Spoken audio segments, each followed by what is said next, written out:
Vamos aos nossos estudos. Bem, boa tarde, meus amigos.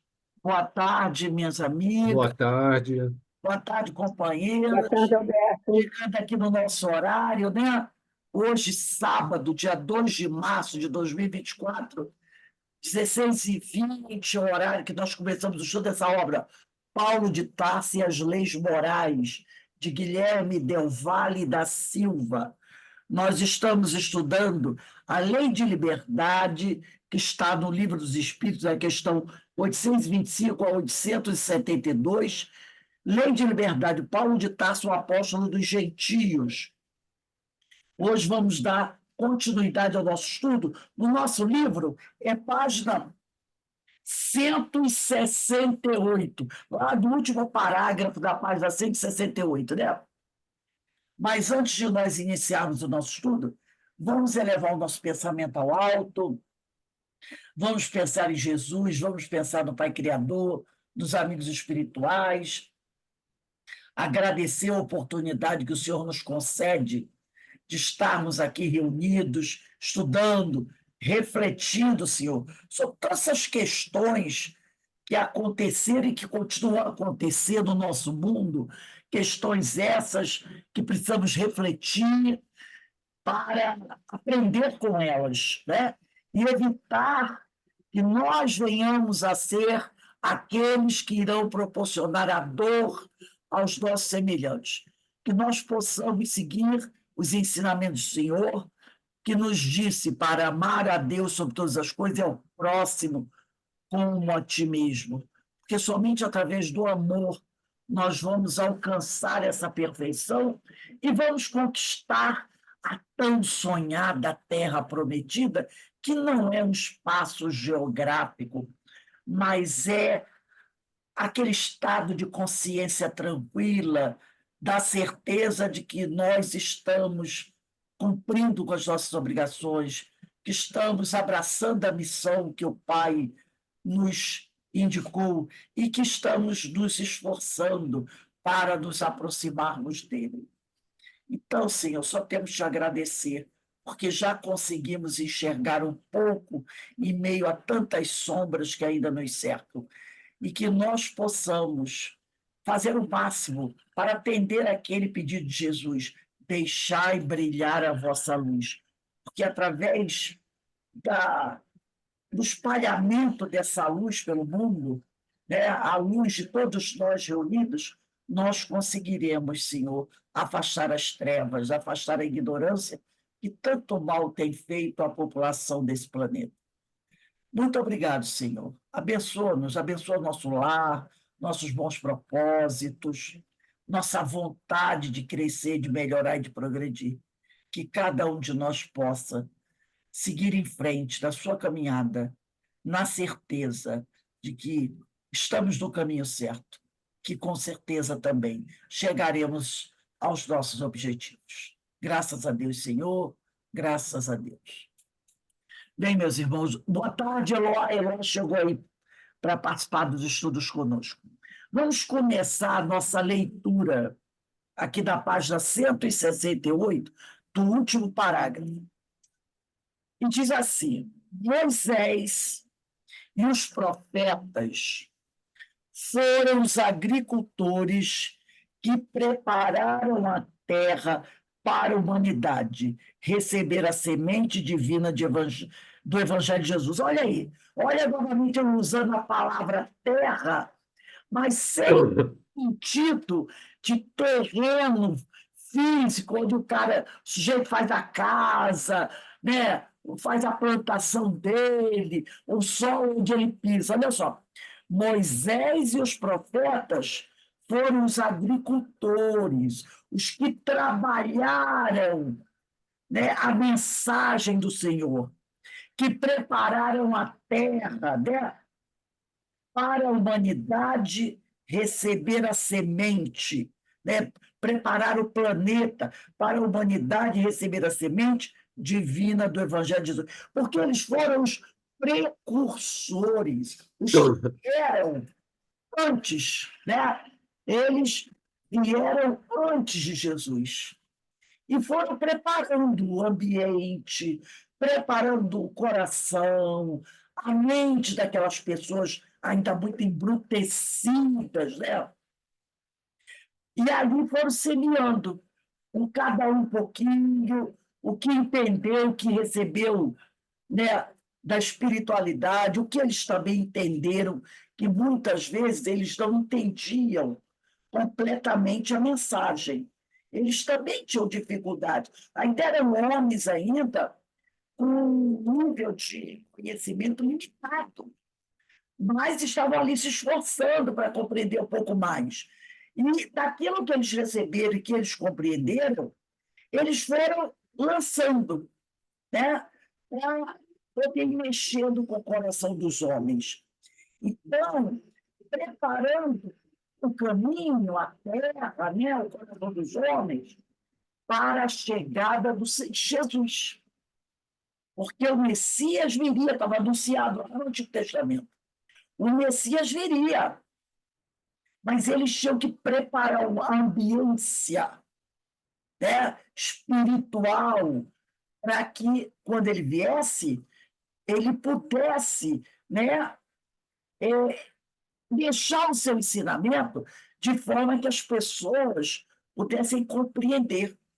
Então, Moisés, que foi o grande legislador, né, e os profetas que vieram depois dele, foram os agricultores que prepararam a terra para a humanidade receber a semente divina do Evangelho de Jesus, que é a personificação da segunda revelação da lei de Deus.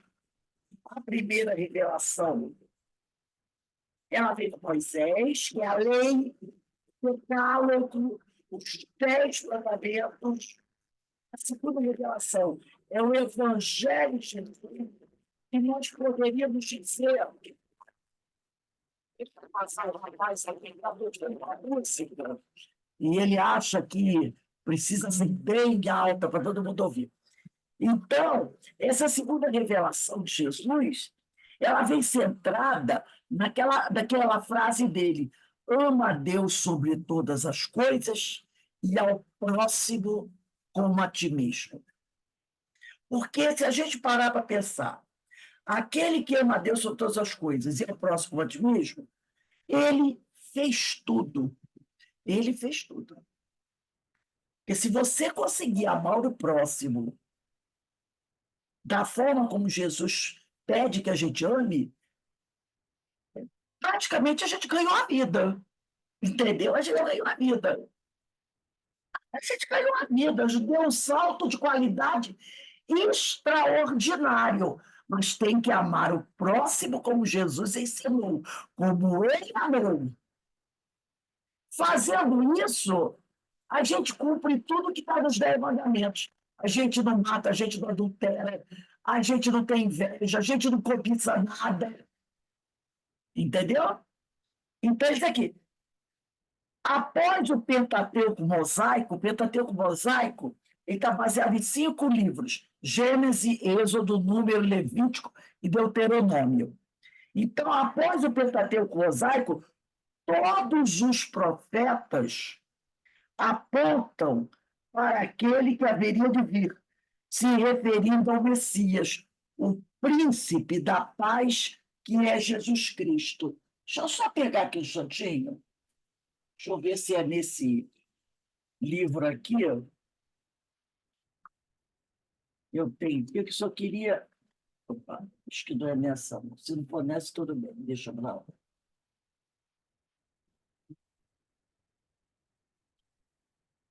Ixi. Não, que pena, não achei. Então, a gente vai perceber que os profetas sempre avisaram: o Messias há de vir, o cordeiro será imolado, né? Então, todos os profetas, Isaías, Jeremias, Elias, todos esses profetas, eles falaram da vinda do Messias. Eles prepararam o mundo para a vinda do Messias. Todos eles. para que ninguém dissesse assim, nossa, ele veio de surpresa. Não, ele não veio de surpresa. Ele foi anunciado através dos tempos. Ele foi anunciado. A gente vai encontrar em várias passagens. Eu estava procurando aqui um dos meus livros, que são tantos, eu não sei nem onde se encontra, aonde a gente tem várias mensagens. Aí a gente vai ler uma agora também.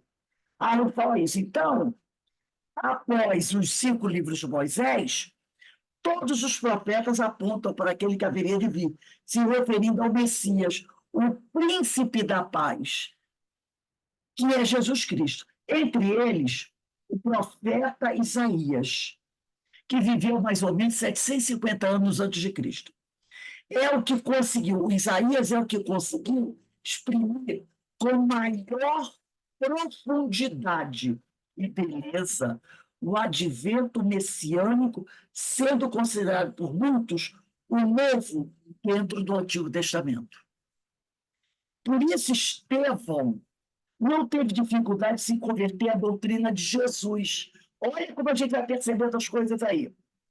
O primeiro mártir do cristianismo, que foi Estevão, era profundo conhecedor das antigas escrituras, com muita afinidade a Isaías, porque Isaías, ele falou que essa vinda do Messias, ele disse, ele não chamou, repare, ele não chamou de Jesus, ele não chamou de Jesus, ele chamava de Messias, como foi prometido lá desde Abraão. O Messias há de vir. Tá? Então, Isaías foi, vamos dizer, o profeta que mais falou sobre a vida do Messias. Quando Estevão começa, que o nome dele verdadeiro era Gesiel, depois que ele muda para Estevão, né? Para poder ficar anônimo, escondido. Quando Estevão, desde a infância, estuda o Antigo Testamento, ele sente uma grande atração pelo profeta Isaías, que viveu mais ou menos 750 anos antes de Cristo. E ali, através de Isaías, ele entra em contato com essa promessa, com essa revelação do Messias. Entendeu? Então, a cabeça de Estevão já estava muito bem colocado e ele viria. E ele viria. Ele não sabia o nome, não sabia que era Jesus, Emanuel, nada disso. Era o Messias. Só que levou 650 anos, de Isaías até Estevão. Né? Então, por isso, ele, né, Estevão, quando Pedro, é Pedro que vai revelar, vai falar de Jesus para Estevão, porque Estevão, ele é levado, ferido por um homem para a casa do caminho. Ele desembarca na praia, ele está doente, muito fraco, e aí um homem leva ele para a casa do caminho, e Pedro vai cuidar dele. Conforme Pedro vai conversando com ele, Pedro fica sabendo que ele era judeu, que ele estava fugido, acho que ele não conhece nada de Jesus. Mas Pedro percebe que ele conhece muito bem as Escrituras. Ele é um profundo conhecedor dos textos dos profetas do Antigo Testamento. Então, Pedro começa a falar de Jesus para ele. Quando ele ouve Pedro falando de Jesus, e Pedro fala que ele é o Messias, ele começa a fazer o link daquilo que ele ouviu, que ele leu do profeta Isaías, com o que Pedro estava falando para ele. E ele percebe que o homem, a revelação de Isaías, se encaixa na história daquele homem que Pedro apresenta para ele. Por isso ele diz aqui, Estevão não teve dificuldades em se converter à doutrina de Jesus. O primeiro mártir do cristianismo, por quê? Porque ele foi o primeiro a morrer torturado daqueles que seguiam Jesus. Né? O primeiro mártir do cristianismo era profundo conhecedor das antigas escrituras. Ele tinha muita afinidade ao profeta Isaías. Ao chegar pela primeira vez na Casa do Caminho, onde lhe apresentaram Jesus como Messias pelos lábios de Simão Pedro, dizendo que Jesus havia sido crucificado, quando Estevão chega, Jesus tinha morrido há mais ou menos um ano.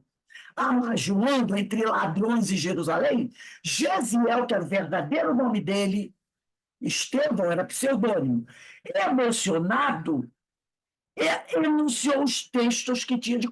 Na hora que ele chega lá, assim que ele dá uma melhorada, Pedro começa a falar que eles que estão ali na Casa do Caminho são seguidores do Messias, de Jesus Cristo, e Pedro começa a contar a história, Estevão automaticamente faz o link entre o que o Pedro está falando para ele e tudo aquilo que ele leu dos textos do profeta Isaías. E aí, naquele momento, ele vai começar a recitar um texto de Isaías, texto esse que, como eu falei para vocês, tinha mais de 700 anos, aonde Isaías fala sobre o Messias. Ele começa a recitar aquilo, porque ele compreende. Finalmente, eu encontrei o Messias. Isaías apresentou. E eu trouxe esse texto aqui, que é o texto que Estevão vai recitar, que está nos textos do Antigo Testamento do profeta Isaías. Esse texto, quem quiser escrever aí, ó, bota aí do lado de onde a gente está lendo, bota assim, ó, Isaías, capítulo 53. Isaías é com S, tá? Isaías, capítulo 53. Ele começa a recitar o capítulo 53 do profeta Isaías. Esse capítulo está no Antigo Testamento. E eu vou ler aqui para vocês vão ver, vamos ler para prestar atenção como é lindo e por que Estevão reconheceu o Messias no texto de Isaías.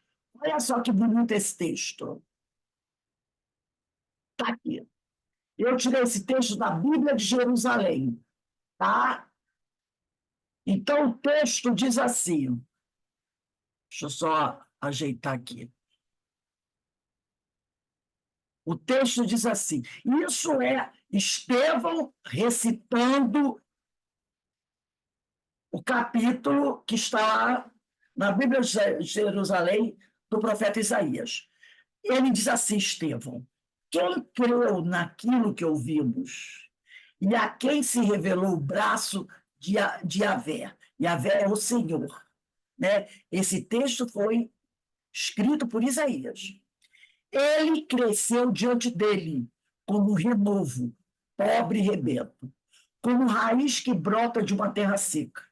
Não tinha beleza nem esplendor que pudesse atrair o nosso olhar, nem formosura capaz de nos deleitar. Era desprezado e abandonado pelos homens. Um homem sujeito à dor, familiarizado com a enfermidade, com uma pessoa de quem todos escondem o rosto, desprezado, não fazíamos caso nenhum dele. E, no entanto, eram as nossas enfermidades que ele levava sobre si, as nossas dores que ele carregava.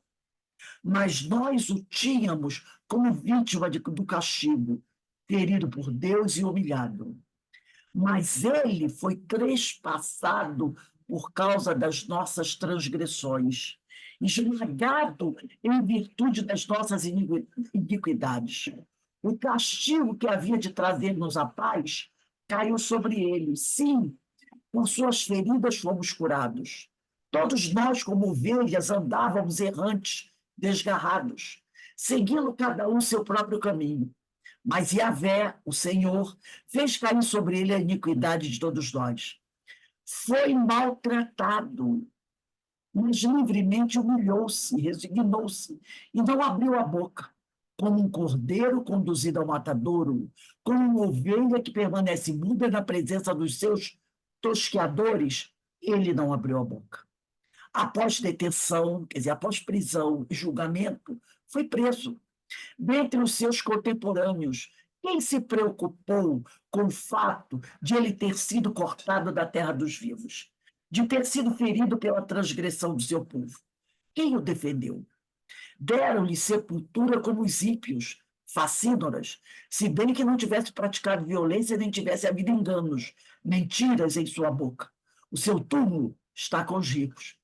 Mas Yahvé decidiu feri-lo e submetê-lo à enfermidade. Mas se ele oferece a sua vida como sacrifício pelo pecado, certamente verá uma descendência, prolongará os seus dias e por meio dele o desígnio de Deus há de triunfar. Após o trabalho fatigante da sua alma, após suportar os tormentos, ele verá a luz e se fartará. Pelo seu conhecimento, o justo, meu servo, justificará muitos e levará sobre si as suas transgressões. Eis porque lhe darei o quinhão entre as multidões. Com os fortes repartirá os despojos, visto que entregou a sua alma à morte. E foi contado com os transgressores, os criminosos. Mas, na verdade, levou sobre si o pecado de muitos, e pelos transgressores, criminosos, ímpios, fez intercessão. Gente, esse texto foi escrito pelo profeta Isaías 750 anos antes de Jesus nascer. Estevão, como um judeu estudioso das Escrituras, conhecia esse texto, tinha esse texto decorado na sua cabeça. Quando Pedro fala de Jesus, fala como Jesus nasceu, pobre, fala das coisas que ele sofreu na terra, das injustiças, fala que quando ele foi preso, foi encarcerado, foi torturado, morto entre ladrões, quando ele era inocente, subiu aos céus, ressuscitou e é o Messias, na mesma hora, Estevão disse: esse homem, aquele homem, e Isaías falou, que Isaías apresentou como Messias, é esse Jesus. É esse Jesus. Então, Jesus é o prometido, o anunciado por Isaías. Entendeu? Agora, eu vou voltar no texto novamente, né? Só para a gente pegar os pontinhos. Olha só o que Isaías diz. Quem creu, quer dizer, quem acreditou naquilo que ouvimos? E a quem se revelou o braço de Yahvé, o Senhor? Porque quando Isaías fala sobre isso, Isaías também já havia escutado essa história de outros profetas que viveram antes dele. Entendeu? Abraão e outros que sempre vinham falando do Messias. E olha que isso é uma revelação que Isaías está fazendo, né? Olha o que ele diz. Ele cresceu diante dele, diante do Senhor, do Pai, como uma raiz que brota de uma terra seca. Em que terra ele nasceu? Né? Uma terra de muita dor, muito sofrimento. Uma terra ali no deserto, que não tinha beleza nem esplendor. Né? Ele mesmo não tinha nenhum esplendor, não era de família, o esplendor dele era da alma.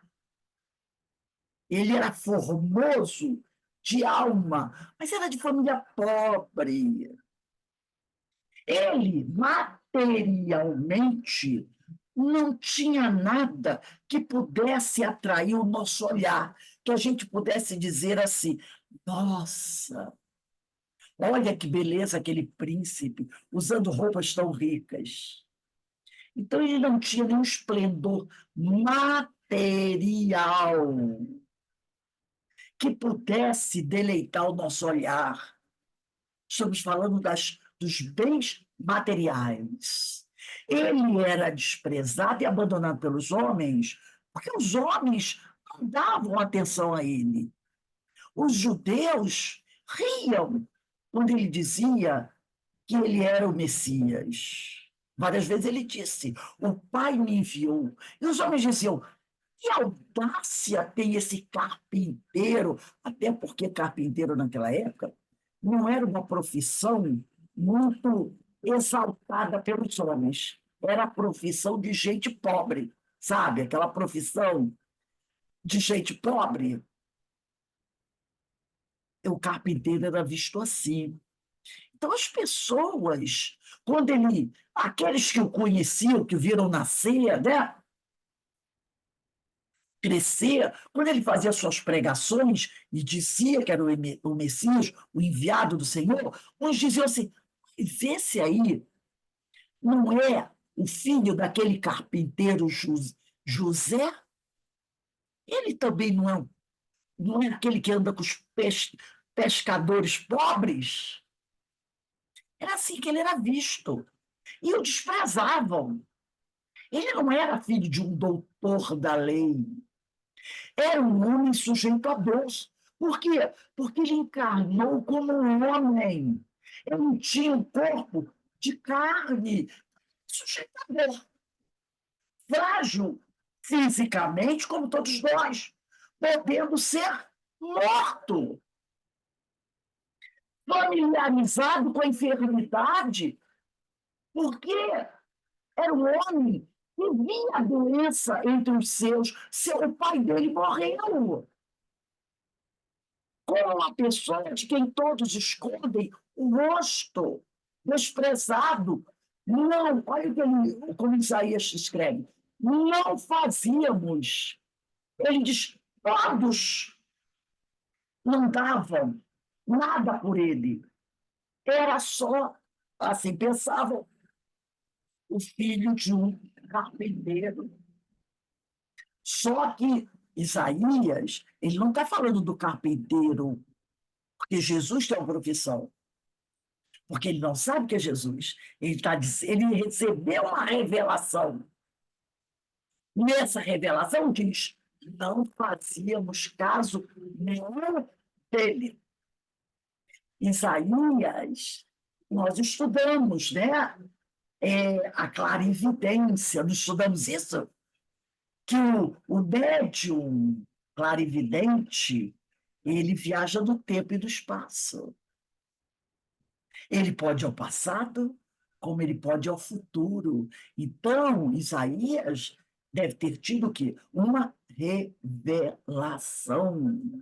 Como médium, né? Num transe, desdobra e viaja no tempo, vai ao futuro e vê Jesus no futuro. Quase 800 anos no futuro. E ele vê tudo o que está acontecendo.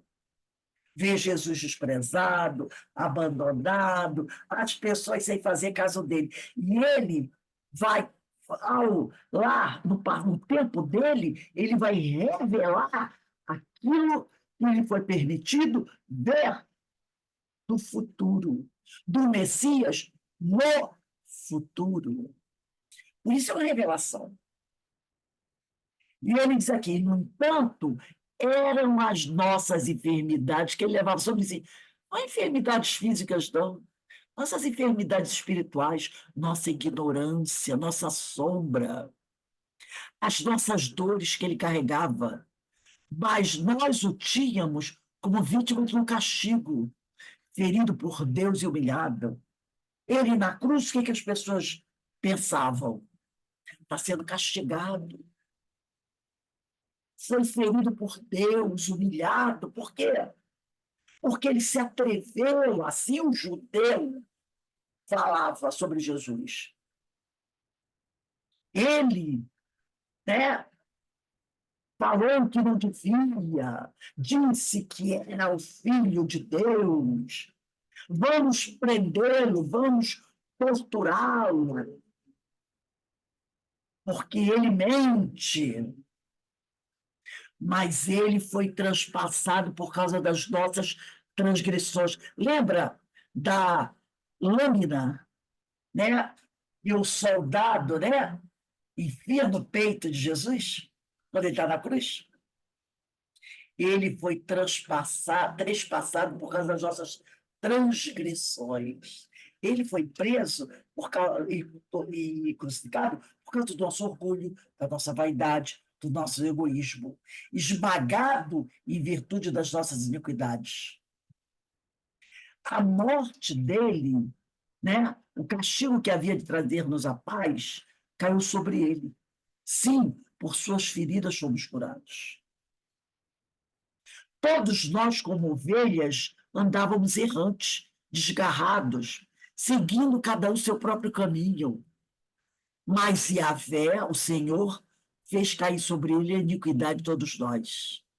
Foi maltratado, mas livremente humilhou-se, resignou-se. Ele não se rebelou com aquilo que fizeram contra ele.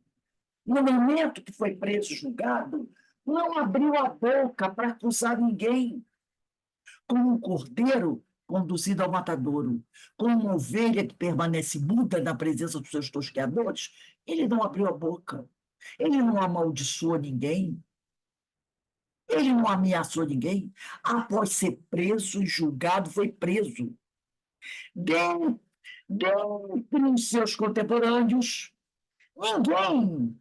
ninguém abriu a boca para defendê-lo. Inclusive seus discípulos fugiram, se esconderam com medo de serem presos, de serem associados ao Jesus. Um deles até o negou 3 vezes. Foi crucificado e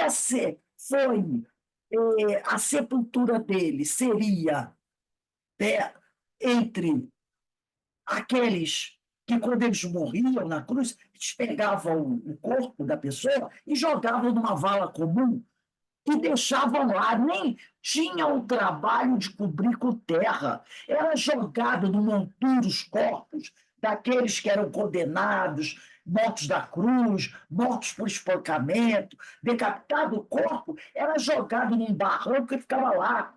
E os animais vinham e comiam os corpos, os corpos ficavam apodrecendo lá.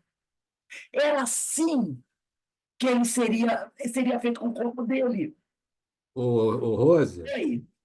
e aí nesse momento que ele é crucificado, né? E o destino do corpo de todo crucificado é o monturo, né? É o lixão. José de Arimateia vai a Pilatos e pede a Exatamente, intercessão.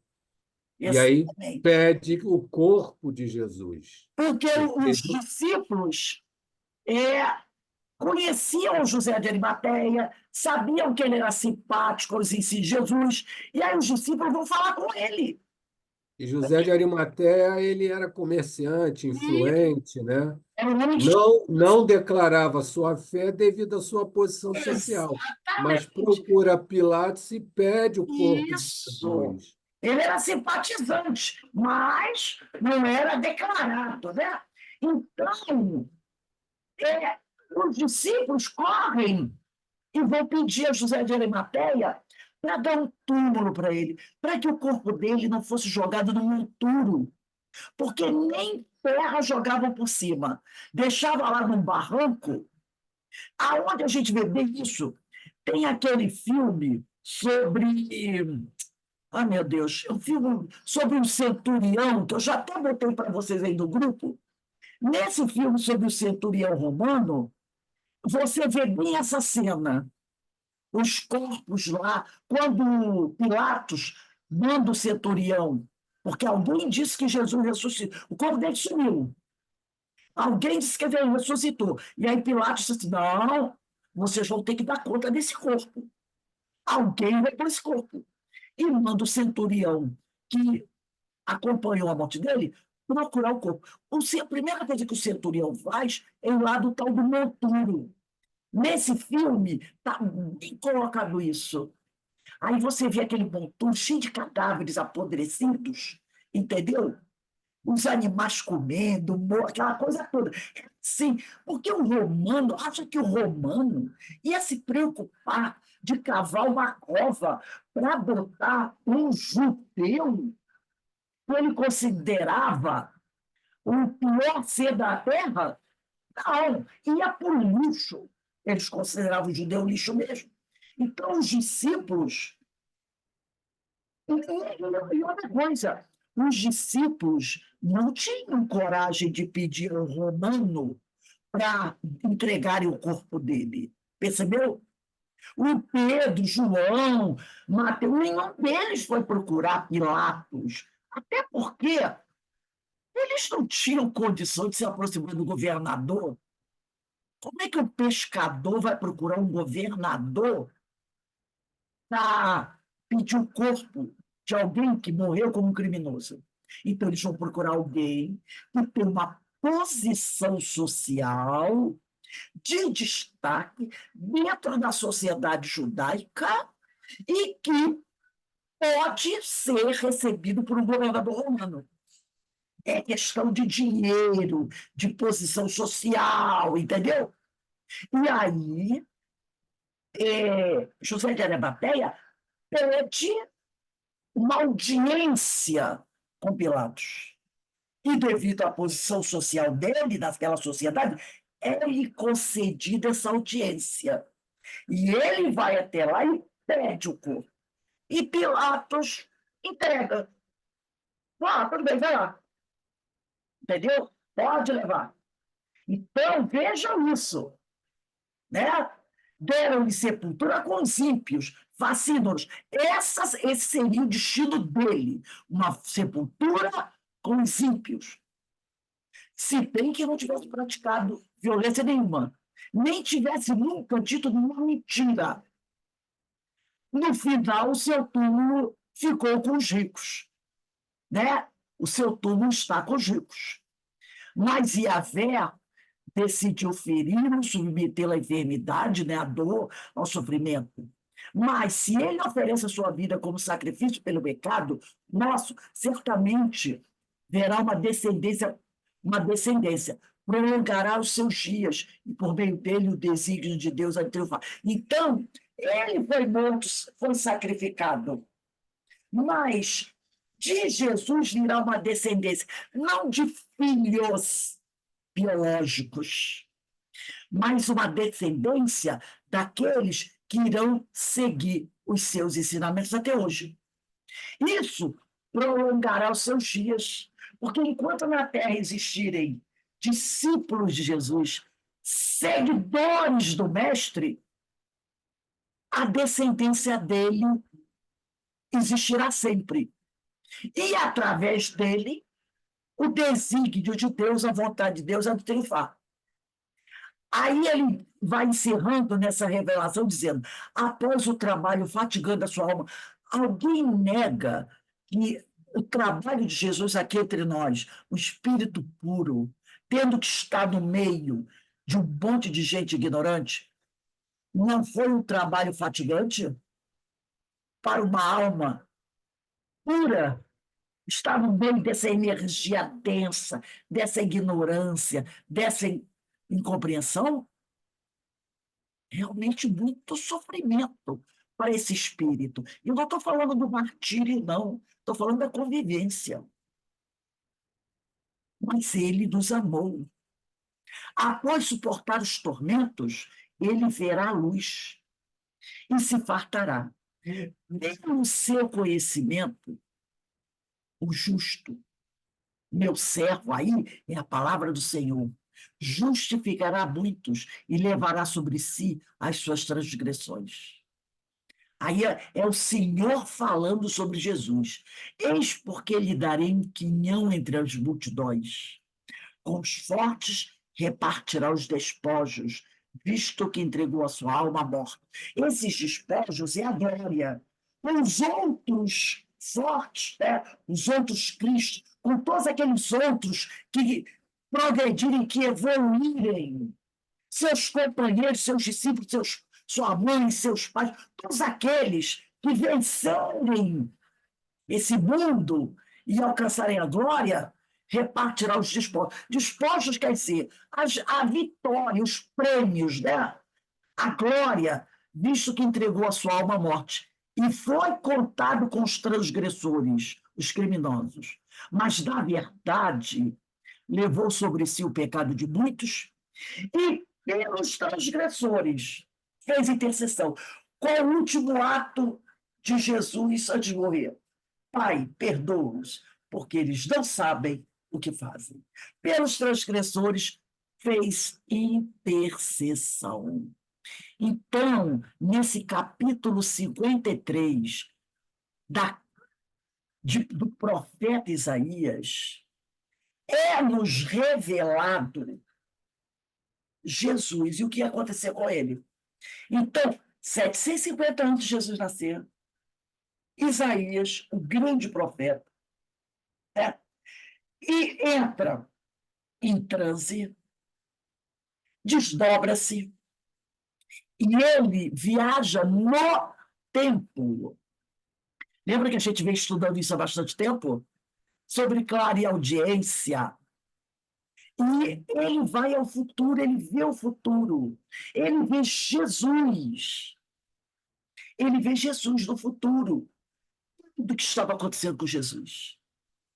Depois ele volta desse desdobramento, e lá, entre os companheiros dele, ele faz a revelação. Revelação essa que ele registra em pergaminho.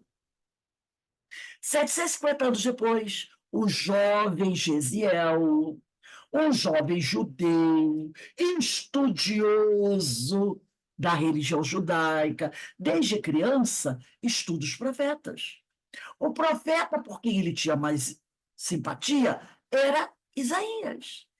E ele lê esse texto belíssimo dessa revelação de Isaías sobre o Messias, que estava para vir. Né? Só que ele não sabia que ele, né, o Isaías fala do que estaria para vir, mas não foi tipo aquele, eu vos enviarei o Consolador, e foram 2000 anos. Isaías faz uma revelação sobre o Messias que iria vir, mas só que ele ia levar mais de 700 anos para vir. Quando Estevão entra em contato com esse texto, ele acha o texto lindo, essa promessa, mas para ele, Estevão, ainda não havia sido realizada essa revelação. Quando ele conhece Pedro, e Pedro conta para ele sobre Jesus, e que ele já tinha até morrido, aí Estevão percebe, a revelação de Isaías se concretizou. Por quê? E aí é quando ele recita esse capítulo todo, que ele tem de cor na cabeça, para Pedro, e Pedro fica chocado. Por isso, ele reconhece, ele se torna cristão, porque ele percebe que o Messias anunciado por Isaías há 700 anos atrás é esse que Pedro apresentou para ele, e que, infelizmente, ele não conheceu, porque Jesus já havia morrido há um ano. E aí ele se torna cristão. Percebeu como as coisas acontecem de forma maravilhosa? Vamos aqui o livro. Esse trechinho que está aqui, é isso que nós lemos. Ele botou só um pedacinho, mas eu trouxe o capítulo todo, tá?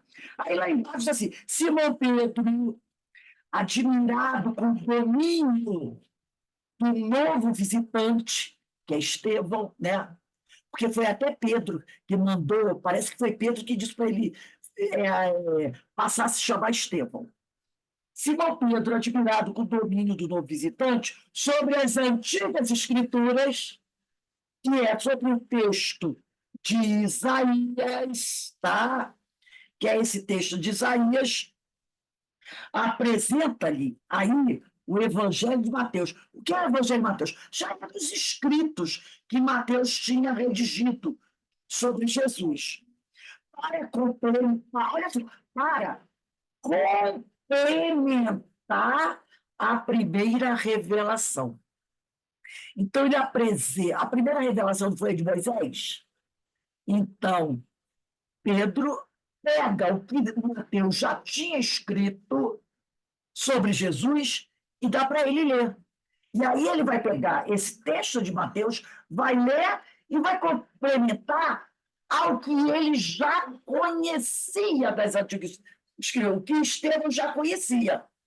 A terra cultivada com esmero recebia com alegria a semente divina da boa nova de Jesus.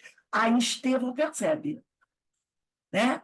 Que quando ele lê os escritos de Mateus, aí ele percebe que essa terra, né, já tinha recebido a semente da boa nova. Então ele percebe, finalmente, o Messias prometido há milênios, há mais de 1000 anos atrás, já esteve entre nós. Já Ô, foi Rose, enviado. Fale. e tem aquela passagem também que Jesus vai um dia no Sinédrio e lê, né, o texto de Israel, de Isaías, entre todos presentes no Sinédrio, e dá a entender que aquele que Isaías revela era ele, Ele mas pode a ser até o mesmo tempo. incredulidade daqueles homens doutos não levam a sério o que Jesus diz e coloca com muita sutileza. Não Exato. adiantou Jesus chegar e ler o que Isaías tinha escrito no momento, né, da sua revelação. E não adiantou, e todos eles E por isso que ainda. Jesus diz assim: hoje se cumpriu a profecia. Eu sou prometido por Isaías, sou anunciado por Isaías. Por isso ele se completou. Eu estou aqui, eu sou aquele que Isaías anunciou há 750 anos atrás. Aí eles riram. Não foi o que Isaías falou? Vou debochar dele. Então, Isaías, por isso que a gente está estudando clarividência, entendeu? A gente está estudando para entender como é que Isaías pode ter falado de Jesus há 750 anos atrás, porque ele fez a viagem no tempo. Ele foi ao passado. Ele viu Jesus. Ele viu Jesus. Ele viu tudo. Ele viu Jesus nascendo, Jesus crescendo, Jesus escolhendo os apóstolos, Jesus ensinando, Jesus sendo escarnecido, Jesus sendo preso, torturado, Jesus sendo morto. Ele viu Jesus. E aí ele traz a revelação. Tipo assim, ele poderia dizer, gente, ó, eu conheci o homem, eu conheci o homem, eu vi tudo, eu vi tudo. Entendeu? Ele foi ao futuro. Nós estudamos isso o tempo. De repente, a gente estudou tudo isso para entender agora o texto de Isaías. Ele foi ao futuro, como nós vimos que o clarividente, o médium, né? Ele pode ir ao passado, ele pode ir ao futuro, ele foi ao futuro e viu tudo aquilo. E depois ele voltou e contou para os seus que estavam lá a revelação que ele teve, né? E isso depois foi tudo registrado. Quando os judeus veem Jesus no templo, lendo Isaías descrever ele mesmo, esses homens riem. Como? Mas esse aí, meu filho carpinteiro? Não é aquele pobre que nasceu da manjedoura, filho de Maria e de José? Aquele homem que não tem posses, que não tem casa, que não tem riqueza, ele é o anunciado de Isaías? Ah, tá brincando comigo? Tá brincando comigo? É isso aí. É isso aí que você falou. Não acreditaram. Porque eram pessoas muito ligadas às questões materiais. E Provavelmente. também, e Pode falar. também lá na Primícias do Reino, né, que a gente está fazendo estudo, a gente Matéria. vê que o povo judeu, os hebreus, eram muito orgulhosos, né? Eles tinham o entendimento do Deus único, mas era um Deus que colocaria os hebreus em superioridade sobre as outras nações. Então, o orgulho impediu deles enxergarem Jesus como Messias. Claro, o que eles queriam? Na verdade, o que eles queriam ser califa do lugar do califa. A verdade é essa. Eu quero ser califa do lugar do califa. Isso que eles queriam, entendeu? Substituir César. Isso que eles queriam. Aí vem um Messias, um líder, que só tinha uma muda de roupa. Aí já está brincando com a gente. A gente está esperando há mais de 1000 anos um rei. E quem nos apresenta? Um rei pobre? Aí está brincando comigo? É isso aí, está brincando comigo? O meu rei vai ser um homem que não tem uma casa, não tem um travesseiro para depositar a cabeça. Está brincando comigo? É um líder que não tem uma espada, não tem nem um canivete. Afinal, como é que ele vai derrotar os poderosos? Como ele vai derrotar? Vocês não têm uma arma para arrancar a cabeça do soldado. Entendeu? Não. Aí Jesus para eles, e disse várias vezes: meu reino não é deste mundo. Aí não entendi, eu mesmo, que mundo é então? É o mundo dos fracos. Porque só pode ser o mundo dos fracos. Um rei que não tem nenhuma roupa de púrpura, nenhuma coroa. Que rei é esse? Que mundo é esse? Muito difícil para eles entenderem. E aí ele diz aqui, ó, contudo, apesar de nos emocionarmos com a conduta de Estevão, não era comum que a mudança de paradigma das tradições judaicas para o cristianismo ocorresse de forma tão pacífica. Não ia ocorrer de forma pacífica, que eles não aceitariam, até porque, quer ver uma coisa que irritou muito os judeus? Foi aquela plaquinha que Pilatos mandou botar no alto da cruz. Eis aqui o rei dos judeus. A plaquinha dizia mais ou menos isso aí. Eis aqui o rei dos judeus. E os soldados, para ratificarem esse rei dos judeus, fizeram uma coroa de espinho e botaram na cabeça dele. E deram um cetro para ele. Quando os judeus viram aquela coroa e viram a plaquinha, os judeus ficaram enfurecidos. Porque Jesus, o tempo todo, eles esperavam quem? Um rei, não é? Pilatos entregou para eles o rei, mas mostrou para eles um rei que não era o que eles queriam. Foi um deboche de Pilatos, não para com Jesus, mas para com os judeus. Disse assim, ó, eis aí o rei de vocês. Eles ficaram furiosos, porque eles estavam crucificando Jesus, porque Jesus dizia, anunciava que era o Filho de Deus, o enviado. Eles não aceitavam. Não, você não é o nosso enviado, o nosso rei. E aí Pilatos disse assim, é o rei de vocês, sim. É o rei de vocês. Olha só, que figura caricata. Então, foi uma forma de Pilatos debochar dos judeus. Eles ficaram furiosos com aquilo. Entendeu? Então, eles não podiam aceitar Jesus, os judeus, porque ele não tinha o status material de um rei. Podiam. Então, vai haver um grande embate entre os seguidores do Cristo e os judeus. Né?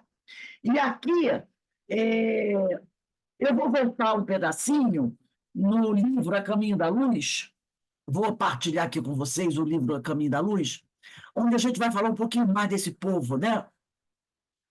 Está aqui no livro A Caminho da Luz. Tem um trechinho aqui, eu trouxe esse trecho aqui no PDF para a gente ler, que é muito interessante. Deixa eu abaixar aqui mais um pouquinho. Diz assim, ó. Israel, no porvir, no futuro, no porvir, quer dizer, no futuro, as organizações dos doutores da lei subsistiram no curso incessante dos tempos. Embalde esperaram eles, quer dizer, esperaram eles outro Cristo, né? Nestes 2 milênios que ora chegam a termo, a realidade é que um sopro de amargura pesou mais fortemente sobre os destinos da raça depois da ignominiosa tarde do Calvário. As sombras simbólicas que caíram sobre o Templo de Jerusalém acompanharam igualmente o povo escolhido em todas as diretivas, pelas estradas longas do mundo, com amplos reflexos do ambiente contemporâneo. Porque 70 anos depois da morte de Jesus, Israel foi destruída e o povo judeu foi levado como escravo espalhado pelo mundo. Israel, diz Emmanuel, continua hoje.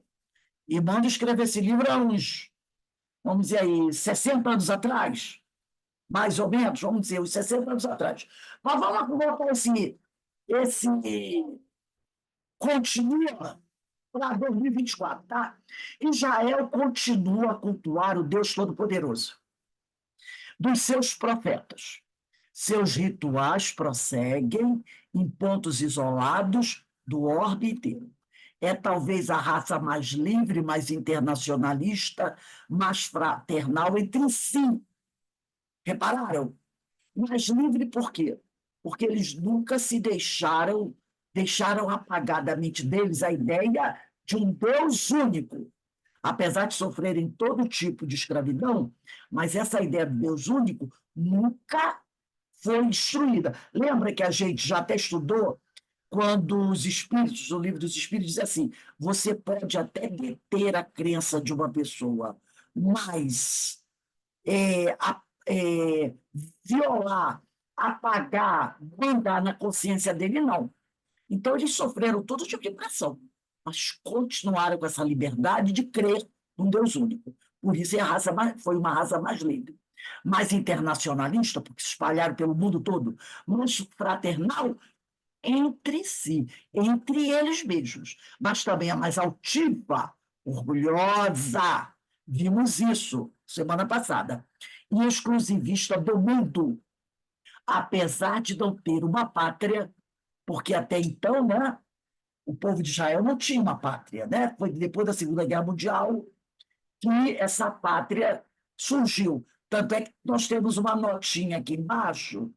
Deixa eu ver se eu consigo abaixar aqui essa faixinha verde aqui, para a gente. Primeiro ele fala o que é Calvário, né? O lugar onde Jesus foi crucificado. Este livro, por que ele diz aqui que Israel não tinha uma pátria? Ele vai dizer aqui, ó, porque aí, se eu apertar aqui, deixa eu ver se eu consigo descer aqui. Este livro foi escrito em 1938, 10 anos antes de ser criado na Palestina o Estado de Israel.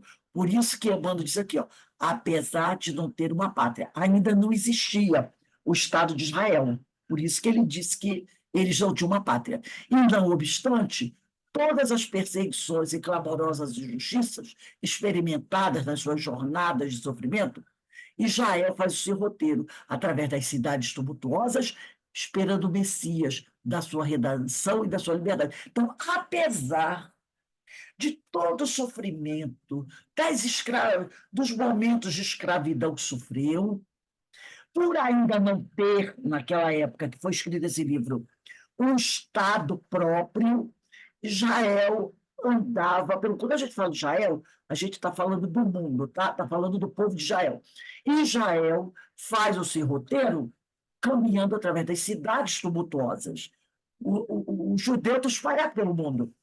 E esperando o Messias, que eles acreditam que vai trazer a redenção para eles e a liberdade.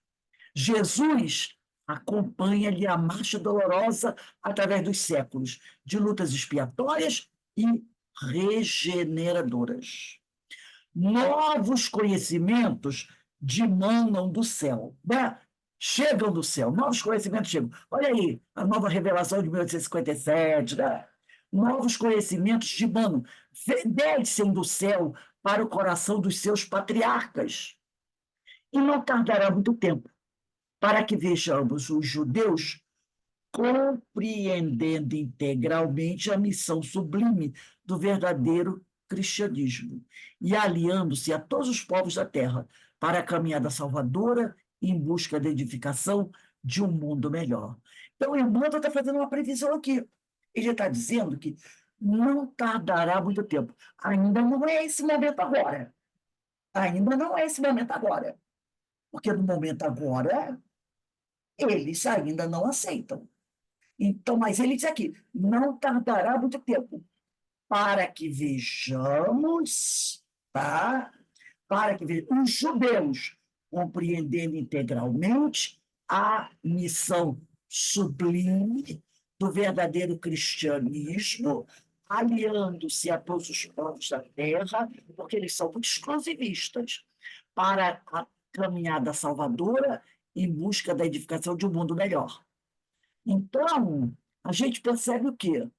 Que isso ainda não se fez, não é? Isso ainda não se fez. O judeu ainda não aceita o Cristo como Messias.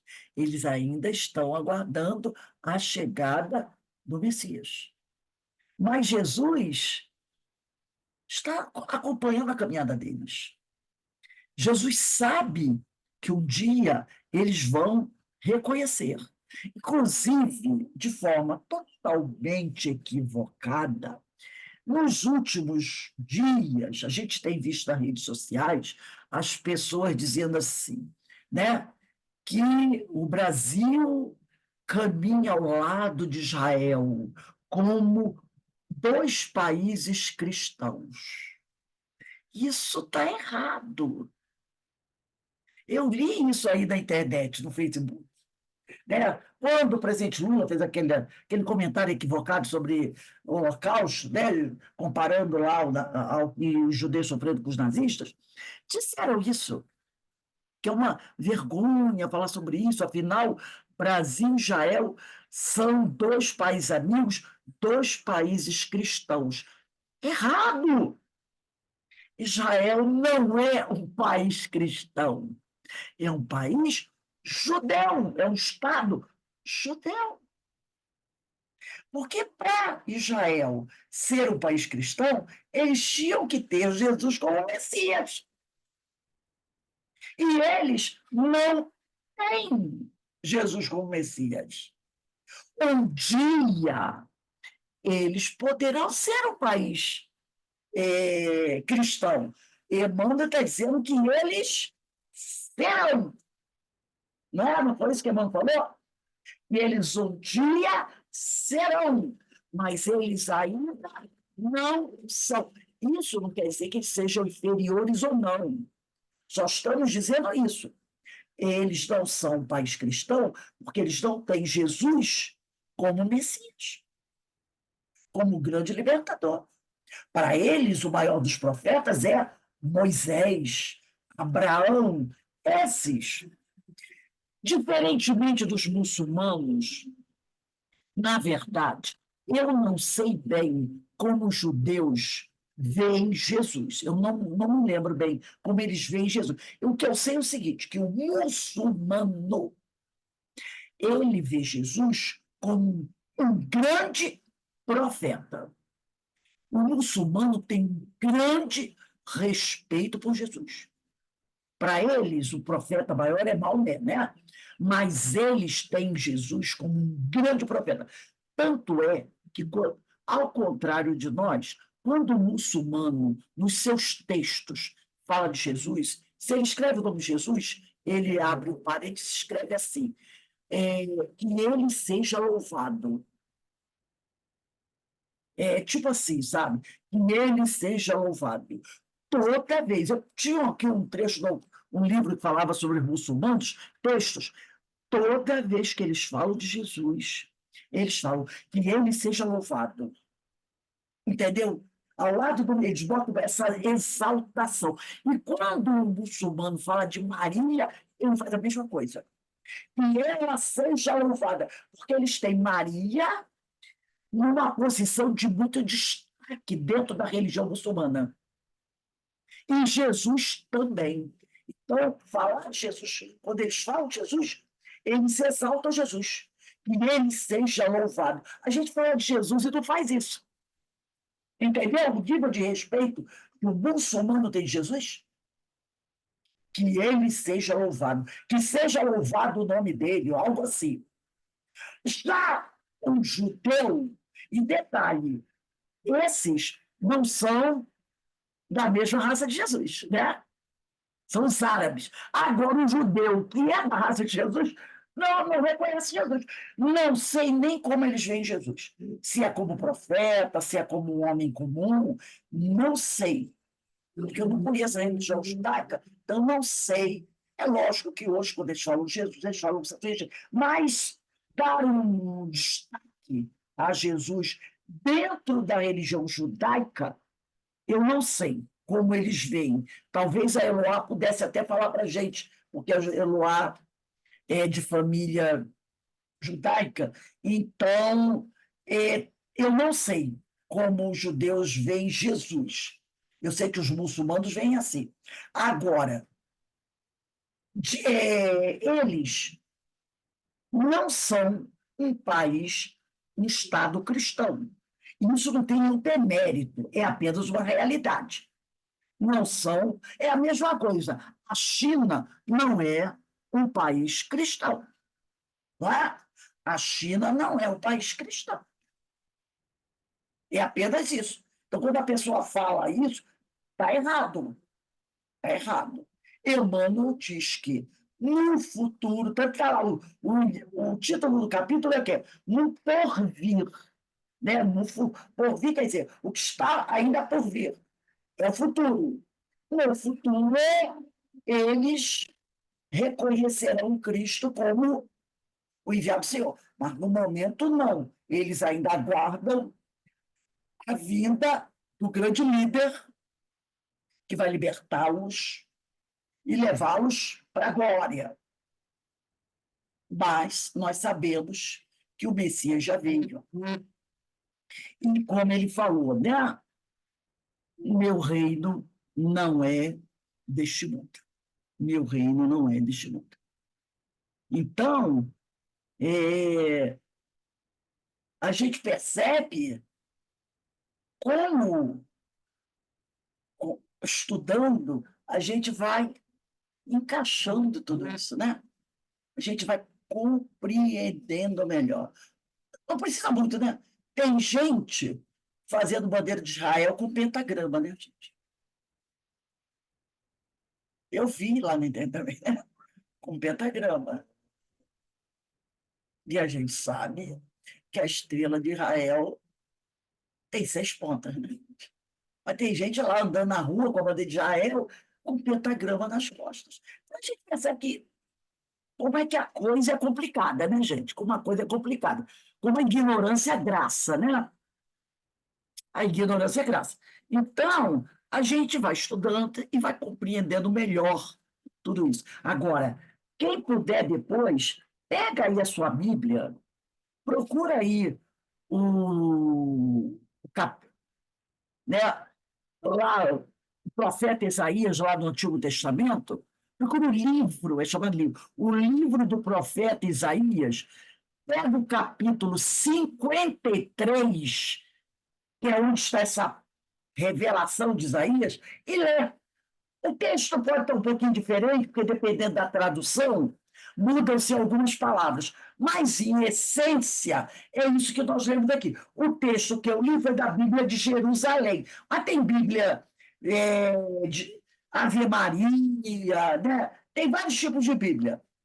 Então, na Bíblia de Jerusalém, o livro do profeta Isaías, no capítulo. Eu até pedi para vocês colocarem na página 169, do lado do texto que o Guilherme trouxe, que é até pequenininho, e começa assim: levantar-se-á como um arbusto.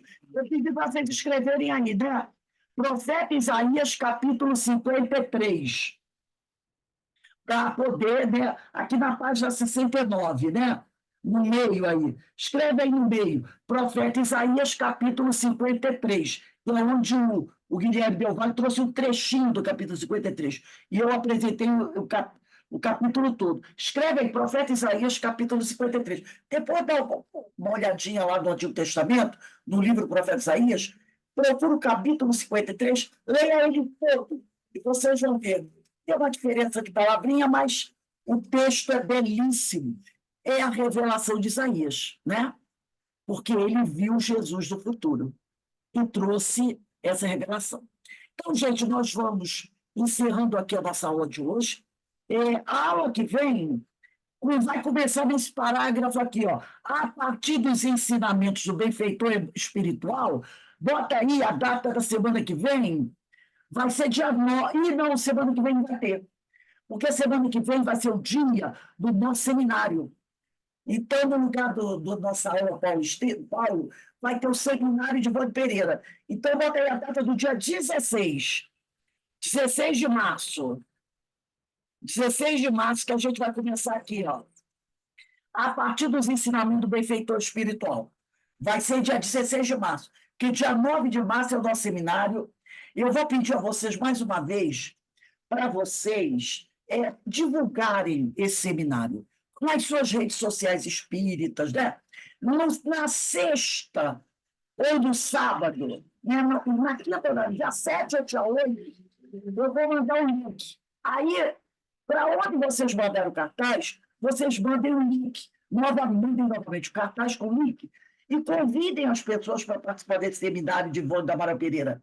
Vai ser realmente muito bom. E a gente vem estudando Ivone já há muitos anos, né?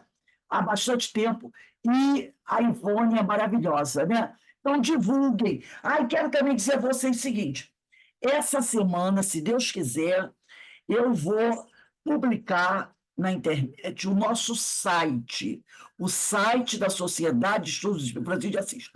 Nesse site, eu vou publicar todos esses artigos que a gente estuda. Mas eu vou pedir também a colaboração de vocês. Por quê? Porque todos nós estudamos a doutrina, né? E às vezes a gente se depara com um texto, com uma mensagem, com um livro novo. Então, eu vou dar para vocês um e-mail, que é o e-mail da nossa casa, para que, toda vez que vocês encontrarem algo bom, eu não digo vídeo, porque eu não vou publicar vídeo, mas, por exemplo, um artigo, uma mensagem, às vezes um livro, né, que você leu, achou bom. Então, pega a capa, vai lá no Google, bota o nome do livro, e vê a capa, não é? Do livro. Salva a capa, manda para mim a capa, e vai ter um trecho no nosso site sobre lançamentos, livros. Então, eu já vou botar lá quando publicar o site. Mas aí o Alberto, a Iraci, a Eloá, alguém leu um livro interessante. Pô, gostei desse livro, muito bom. Vou mandar para a Rosa esse livro. Aí eu boto lá no site, como recomendação de vocês. De repente, você lê algo muito bom que você quer divulgar, salva aquilo, entendeu? Aquele texto, bota no Word ou qualquer lugar, manda nesse e-mail que eu vou colocar para vocês. Então, tudo que vocês encontrarem coisa boa, mandem para a gente alimentar o nosso site. Entendeu? Quantas mensagens bonitas a gente lê. Tem repente você lê uma mensagem de Joana de Ângeles, uma mensagem de Emmanuel, uma mensagem de André Luiz. Encontrou uma coisa boa, manda para a gente ir alimentando o nosso site, entendeu? A gente vai alimentando esse site com essas coisas. Por exemplo, vídeo. Nós temos uma página no Facebook, que é Sociedade, é um grupo, Sociedade Estudos Espíritas. Lá no grupo eu posso botar um vídeo. Então, de repente, você viu um vídeo, uma palestra que você achou muito interessante, uma entrevista, né, muito interessante. uma coisa legal. Tem o vídeo, manda para mim. É espírita, manda para mim. Eu boto lá na nossa página no Facebook o vídeo para as pessoas verem. Nós também temos um blog. Eu também posso botar no blog o texto. Então, eu quero que vocês, entendeu? Colaborem com o material. Vídeo vai para o Facebook, a nossa página do Facebook, textos, livros, vai para o site, vai para o blog. Então, eu convido vocês a participarem. Se Deus quiser, essa semana eu vou publicar essa página no nosso site. Mas eu quero que ele seja um site dinâmico com a participação de vocês. Porque todos nós nos deparamos com coisas muito boas lá, materiais riquíssimos, coisas maravilhosas que a gente lê e fica encantado.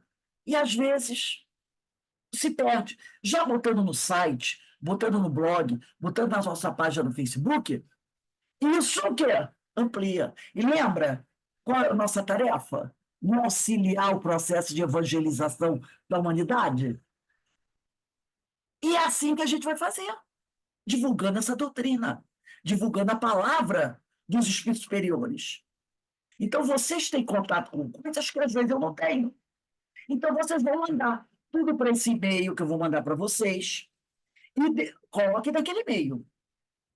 O vídeo manda ou manda por outro meio que a gente vai botar lá na nossa página no Facebook, para a gente poder ter um material muito rico e fazer esse trabalho de divulgação, que é isso que a espiritualidade pede da gente, né?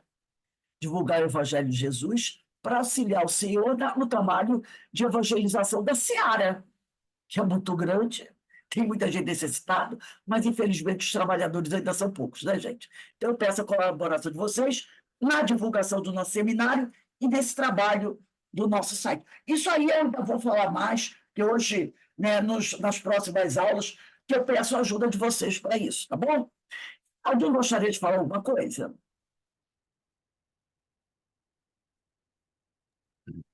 Não. Ah, foi um estudo assim bem abrangente, né? Que deu para a gente poder se aprofundar mais, né? Em vários aspectos que a gente vai montando quebra-cabeça, né? Pega Exatamente. uma pecinha aqui, pega outra pecinha, pega lá em Primícias do Reino uma pecinha. Aqui outra pecinha. Lá no Livro dos Espíritos outra pecinha, né? E daí a gente vai e vai tendo uma noção geral de uma Exato. coisa que é muito profunda, que requer muito aprofundamento, estudo, né? E foi muito bom, foi referências assim muito boas que deu para a gente fazer um estudo bem aprofundado do tema. Esse Del Valle, ele ajuda muito, né? A forma como ele aborda, né? Ele é muito bom. Então, Ele é e muito bom. esse fato todo de, de, de Ismael, né? Ismael não, é o nosso o Emmanuel, Estevão. Aí eu Estevam, fico pensando que Estevão, né, quando escuta Pedro na casa do caminho, ele liga. Poxa, é o que Isaías, eu sempre gostei de Isaías, sempre disse, faz sentido, né? E aí eu pergunto, será que Estevão não foi contemporâneo de Isaías? Quem sabe? Para ter esse, Isaías. também eu nem fui muito longe, mas eu pensei nisso. Falei, quem sabe? Porque Estevão era tão bem preparado. Será que ele não veio novamente, justamente porque diante de Paulo ele era tão convicto? Ele já Exato. tinha uma bagagem muito grande, gente, para Nossa, ele ter a convicção: se quer me prender, me prende, me tortura, eu vou chorar, mas o que eu penso eu não mudo. perfeito. Então, é um homem com muito conteúdo, com muita firmeza de propósito. Então, tem algo a mais aí nesse Estevão aí que Exatamente. Será que ele não é o próprio Isaías complementando a sua tarefa? não é? Justamente. Um contemporâneo de Isaías, um discípulo de Isaías. A gente não sabe, tudo é possível. Não é? O João Batista não era Elias? Um profeta do Antigo Testamento, um dos maiores profetas que teve? Jeremias era quem? Pode ser Isaías, por que não? Ah, Eu estava pensando aqui também com o que o Alberto está falando, Estevão pode ter sido, até da época de Isaías, Sim, mas aí a gente vê que Estevão vem nessa época em que ele veio, né? Não chegou a conhecer Jesus, era profundo conhecedor das profecias, e ele vem para cruzar o caminho de Saulo. de É Sá. por causa dele, por culpa, por causa, enfim, de Estevão, que Saulo desencadeia aquela perseguição cristã que vai acabar como ele acaba, seguindo Jesus. E a gente também já estudou que para como fazer que Saulo era uma sumidade, uma sumidade. Muito inteligente. Então, para ter um espírito que tocasse, incomodasse Paulo do jeito que ele incomodou, tinha que ser um grande. É. Tinha que ser um grande, porque Não ia ser qualquer um, não. de Jesus, entre Pedro e João, nenhum deles conseguiu, nem conseguiria. Tinha que ser alguém de muita envergadura. E muito, Impetuoso, né, Rose? Impetuoso, tinha corajoso, que enfrenta mesmo. que ser alguém de muito conhecimento, muita envergadura moral e espiritual para fazer Saulo balançar.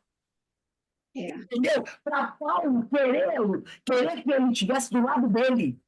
Esse é o desejo de Paulo. Eu preciso trazer esse homem para o meu lado, porque eu e ele juntos vamos fazer uma festa. Se esse homem está de braço comigo, ninguém segura. Porque Saulo, quando ele começou a falar, Saulo reconheceu nele um igual e até um superior. Mas ele não podia falar isso por causa do orgulho dele. Mas Saulo reconheceu Estevão, quando Estevão começou a falar, Saulo reconheceu. Esse homem tem o mesmo conhecimento que eu, ou até mais. Ele é um grande. E isso fez Saulo ficar incomodado, como nenhum outro fez. agora, e a gente vê essa trama do destino, né, plagiando é, Manuel Filomeno de Miranda, né, que não é ele que escreveu a trama do destino. Eu acho que Destino, eu acho que, não tenho certeza se foi ele, se foi Bezerra de Menezes, eu não me lembro bem. é.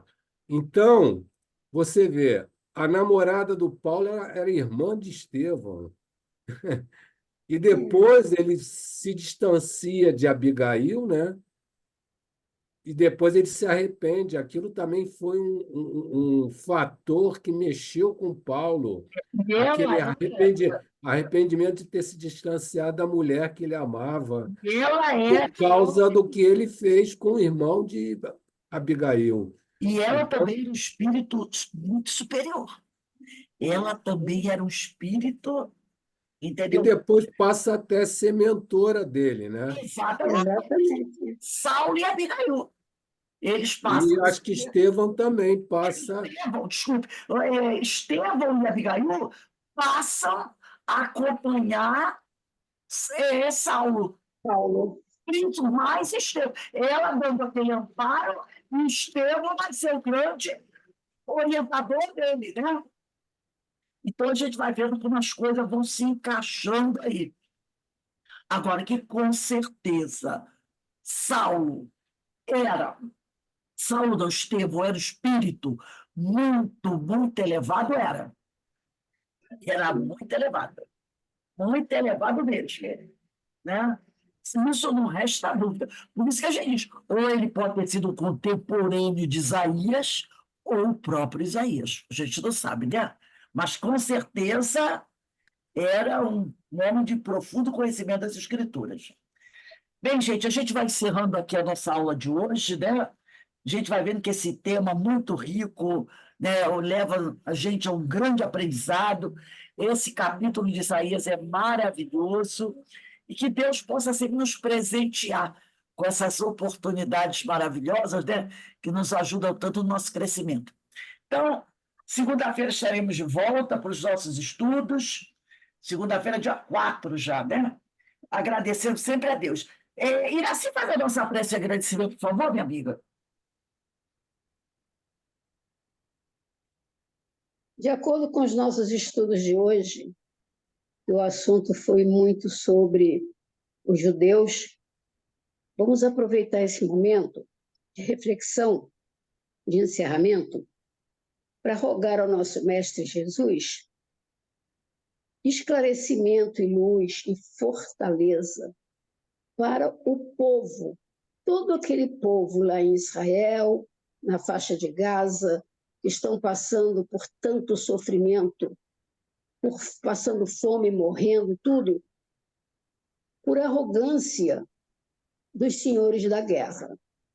Que esses senhores da guerra, infelizmente, tem muitos, visando sempre um poder não real. Então, nós vamos pedir ao Mestre Jesus que fortaleça aquele povo tão sofrido, seja judeu ou não, não importa. É o povo de Jesus, é o povo do Pai. Que o Pai possa fortalecê-los, abençoá-los sempre nessa dura jornada que eles vêm enfrentando, ano após ano. Mestre amado, encerrando os nossos estudos, agradecemos por mais essa oportunidade de aprendermos e de nos iluminar com os seus ensinamentos. Obrigada, mestre, e obrigada a todos que participam dessas informações para nos fortalecer. Que assim seja. Graças a Deus. Bem, meus irmãos, Ó, pode falar. aqui eu vi Tramas do Destino, é do Divaldo, e Psicografia em Espírito Manuel Filomeno de Miranda. Ah, então tá. Tá, Tramas do Destino. Outra coisa, vale. a, o, no estudo de sábado passado, você comentou de Joana de Cusa. Sim, A situação, a passagem de Joana de Cusa está em Boas Novas, de Humberto de Campos? eu não tenho certeza. Eu vou dar uma olhadinha, depois eu te digo. Não tenho certeza, não, se está, não. Mas é outra história belíssima também, né? Ah, nossa, nossa. História belíssima, belíssima. Dizem alguns, eu não sei se é verdade, Ah, encarnação de Joana de Ângeles, né? Uma das, É, eu não sei se, né? Mas eu já ouvi falar isso. eu Realmente, também. são espíritos, né, que já estavam preparados naquela época. é, Esse tipo de verdade. coisa. Fantástico. Então, gente, desejo aí um bom sábado para todos, tá? Que Jesus nos abençoe e a gente continua firme aqui no nosso trabalho. A gente continua firme, porque essa é a missão que o Senhor nos dá. Então, a gente vai claudicando, empurrando, tropeçando, mas a gente não abre mão dessa missão. A gente vai procurando realizá-la dentro daquilo que nos for possível, mas a gente não para nunca, né? Não podemos parar, tá bom? Ó, Verdade. um beijo para todos. Dá um abraço aí da minha amiga Regina. Tchau. Alberto Obrigado. Rose, e um bom domingo para vocês. Para Abençoe. vocês também. Para Um vocês Até bom também. semana que final de vem. semana. Para Para vocês vocês também.